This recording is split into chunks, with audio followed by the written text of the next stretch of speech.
Toujours aux États-Unis, Donald Trump confirme qu'il va faire appel de sa condamnation dans l'affaire Stormy Daniels. L'ancien président américain ne connaîtra sa peine que le 11 juillet, mais il a été reconnu coupable hier d'avoir falsifié des documents comptables afin d'acheter le silence d'une ancienne star du X.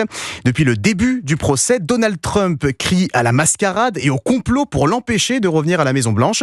Des propos réitérés aujourd'hui depuis sa Trump Tower à New York, à Aviva Fried.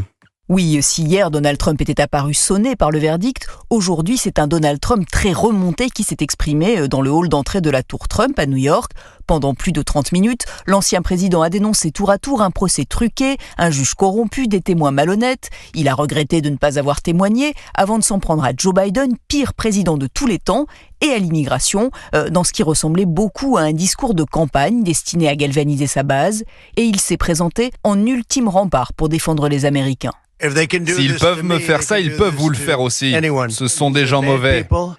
Nous nous battons pour notre constitution. Quelqu'un doit le faire autant que ce soit moi qui continue. Le 5 novembre sera le jour le plus important de l'histoire de notre pays. Pour l'instant, la stratégie semble fonctionner. L'équipe de campagne de Donald Trump aurait reçu depuis hier plus de 35 millions de dollars de dons des électeurs.